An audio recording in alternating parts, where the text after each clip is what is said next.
The barbershop has long been an important gathering place for African American men, so it seemed only natural for Sixth Grace Presbyterian Church in Chicago to call their mentoring program for young men Barbershop Rap. And the young men who attend can even get a haircut. Let's welcome Reverend Patrick Damon, pastor of Sixth Grace Presbyterian Church. We also welcome Peter Manu, a member of Sixth Grace, and Charles Dent, who joined the church after attending Barbershop Rap. Why did the church start Barbershop Rap? Recognizing that here in the city of Chicago, a number of our young men, particularly our African American young men, are in crisis. We wanted to find a way that we could do our part in reaching out to them and providing a safe space where they could be mentored and nurtured and hopefully developed into productive world citizens. And what's the goal of the program? The goal really is to help young men to make better decisions about their lives and to help them to follow through on their dreams, aspirations, and plans, and to really give them other options that they can exercise other than the options that are presented in our streets. Okay, now the young men, are they coming from both inside and outside of the church? Yes, actually, the majority of the young men come from outside of the church. Please share with me, Peter, why did you come to Barbershop Rap?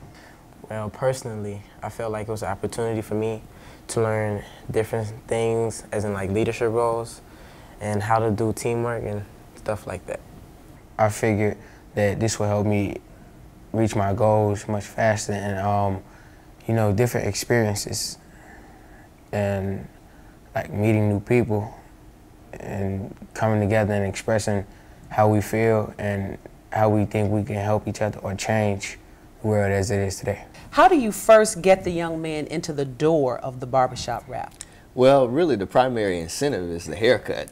Okay. Of course, a lot of our young people are conscious and concerned about the way they look. They want to make sure that they have the proper line and the proper fade, and so that was really the primary draw. And we offer free haircuts. Okay. We're fortunate to be able to do so. We partnered with a local barber school, and the students from this barber school actually come in and provide the haircuts. Can you tell us a little bit about the community that surrounds Sixth Grace Church? The demographics of the community are changing dramatically. It's a place where a lot of gentrification is taking place. Formerly, there were a number of public housing buildings in the neighborhood. Now there are new persons moving in, but there's still a number of people who are always in the neighborhood are still there. And so it's a hodgepodge of different people, and we're hoping that we can make it a safe space for young men, not just in our neighborhood, but also across the city of Chicago. Once they hear about Barbershop Rap, they may want to come and engage in that safe space. All right, what do you feel that these young men need the most? Direction, positive influences. For so many of them, what they see in everyday life becomes the norm for them, and they don't have the opportunity to see men doing positive things. One of the things that we're fortunate with at Sixth Grace is that we have a number of men who are very active in our ministry, which is a little bit different than most churches. Most churches you'll see a lot of women active. We have a lot of men. Okay. And so what we wanted to do is to use those men to be mentors, positive influences for the young men who come to Barbershop Rap. If you could take us through the mentoring process, what would that look like? Well, it started off very organically. We, the first day that we actually hosted this event, we had about 15 young men. And basically when they come in, we feed them first and foremost, to make sure they have a good meal. And then we gather them sort of in a circle, in much the same way that you would find in the barber shop, where some are sitting in the barber's chair, some are sitting in the waiting area, so that we can then begin to engage in conversation.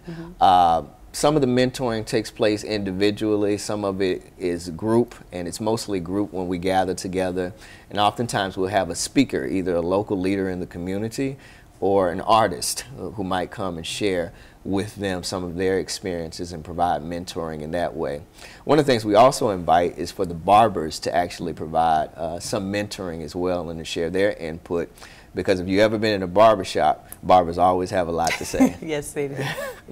Okay. Tell me, would you find Christ in the barbershop? Absolutely. You'll find Christ not so much overtly in the reading of scripture or the normal things that you might see in church, but you find Christ embodied in the men who are mentoring these young men. And we know that maybe the only Bible that some of these young men will ever read will be the ones that we portray to them in ourselves. Do you feel that you've changed since you started going to the Barbershop Rap? Well, kind of, because I've been more busy than I've usually been. Explain to me busy. Like usually I go to school, come back home, you know. Okay. But now the Barbershop Rap has like made me come there, spend some time, quality time, and then think about what I've done there, and then bring it home to share with my family and friends, at school and at home. It helped me become more active in like sports, basketball, more studies. Like from learning from the older males of tutoring, it encouraged me to help people who are struggling in subjects or any activities. And it just made me want to become an even better leader than what I was at first. What's one thing you would change in your community based from what you've learned through the Barbershop Rap? First of all, as a lot of people know, violence. That's one of the biggest issues in most African-American neighborhoods. I just wish that if maybe when I grow up in the future, get more older, maybe I can do the same thing as Patrick Damon is doing to help other young men be better men. Thank you, Reverend Damon, Peter, Charles. I'm Eve Scott. For Different Drummers, keep the faith.